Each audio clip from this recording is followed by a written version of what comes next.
Hey there, welcome back to the Path to Zion podcast, where we are rediscovering the ancient way. Thank you so much for taking your time to join us today as we talk about treasuring the Word, treasuring the Bible from cover to cover. Why? That I might not sin against the Most High. In Psalm chapter 119, which we've come to love around here, verses 9 through 12, we read, "How can a young man keep his way pure? By keeping it according to your word. With all my heart I have sought you. Do not let me wander from your commandments. I've treasured your word in my heart." Why? "So that I might not sin against you. Blessed are you, Yahweh.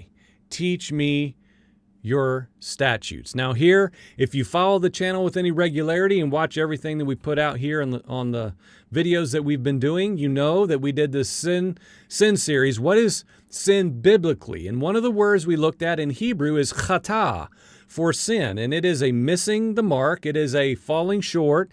It is a violating and transgressing after you forsake, abandon, leave behind Father's commandments, His ways, His instruction. And so this makes sense to me as I read it just a few days ago in light of that understanding of chata, and in the Greek it is hamartia and anomia, a forsaking and abandoning Yahweh's ways and instructions. That is sin. How can a young man keep his way pure? By keeping it according to your word. Don't let me wander from your commandments. I've treasured your word in my heart.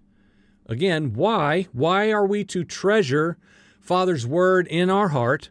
So that I might not sin, leave behind, abandon, forsake, and ultimately transgress your commandments against you. Okay? With that mindset, we can read this text now, because most of us who grew up in church, this goes to Bible drills, memory cards and memory verses and all those things, which I'm not saying are bad in and of themselves, but instead of just saying, I have hidden your word, is the way I learned it, hidden your word in my heart so that I might not sin against you, as like some, spiritual arsenal per se, I would say more importantly and more appropriately, this word I have treasured, I've given great value to your word, I've ascribed great value to it in my heart, in my innermost place, so that I might not stray from and transgress your commandments.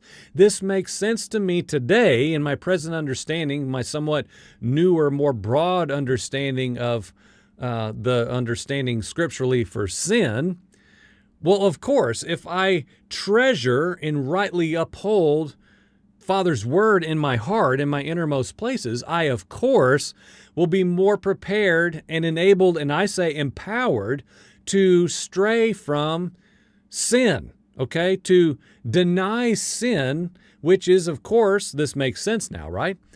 If I treasure and value and uphold Father's word in my heart, I, of course, will not be as prone to walk away from and deny and transgress His commandments found therein.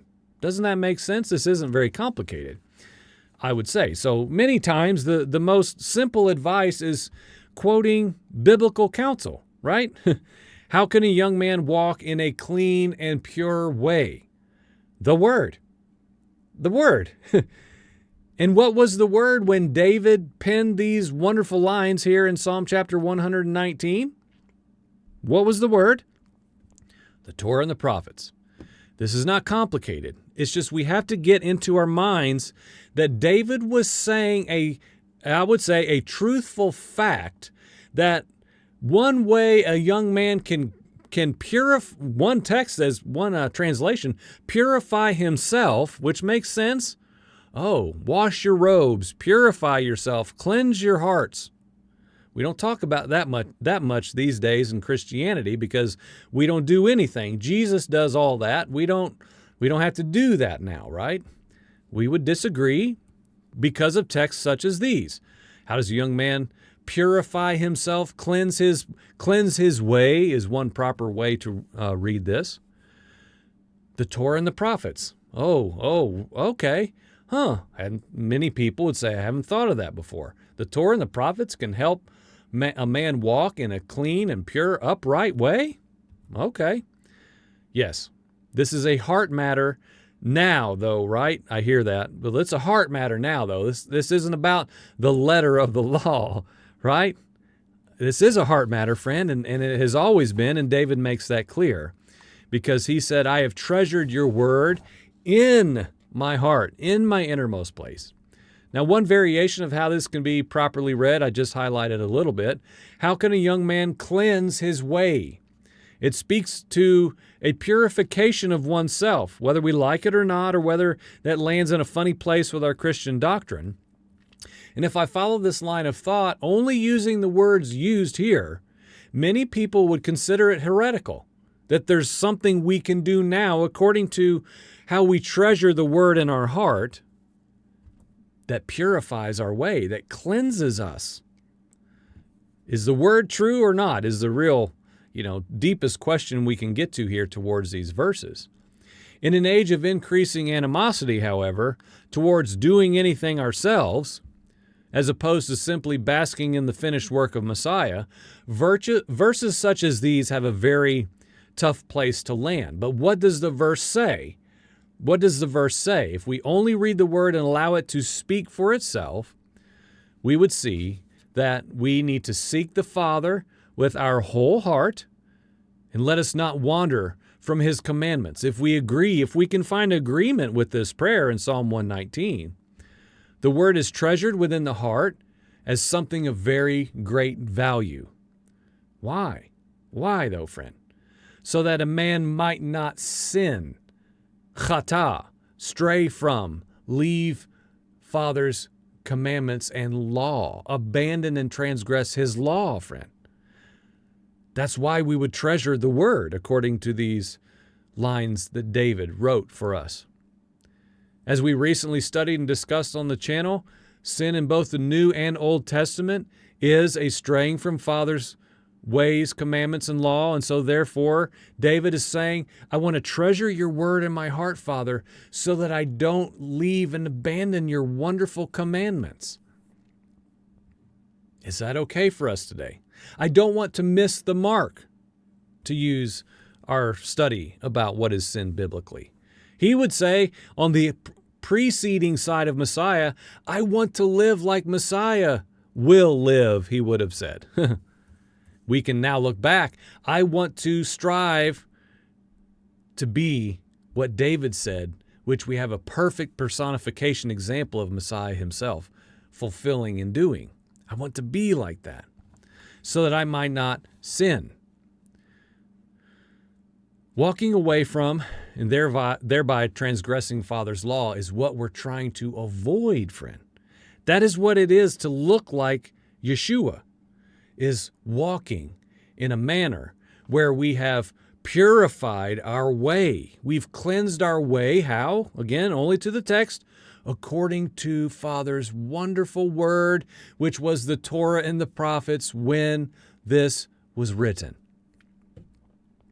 These words are no mere coincidence. The last line of the day is what? Blessed are you, O Yahweh. Teach me your decrees, your laws, your statutes, your ordinances, your commandments. This is why we just did the video discussing Psalm chapter 1 the other day, which states, blessed or happy is the one who does not walk in the counsel of the wicked, but instead his delight is in the Torah of Yahweh. And on his Torah he meditates day and night. And friend, I have a very tough question for some of you. Is this still true today in Messiah, or did something change? Did something change? Is Psalm chapter 119 still true? Can the Torah and the prophets keep a man from sin? That's a deep question for some people that many people need to stop and answer. In conclusion, let us remember that biblically sin, chata, is abandoning, straying, forsaking, then transgressing Yahweh's Torah, and David's cry is, I want to treasure your word in my heart, Father, so that I do not sin against you. How do we avoid sin, friend? How do we avoid sin? We treasure the word. The word was and is the Torah and the prophets, friend.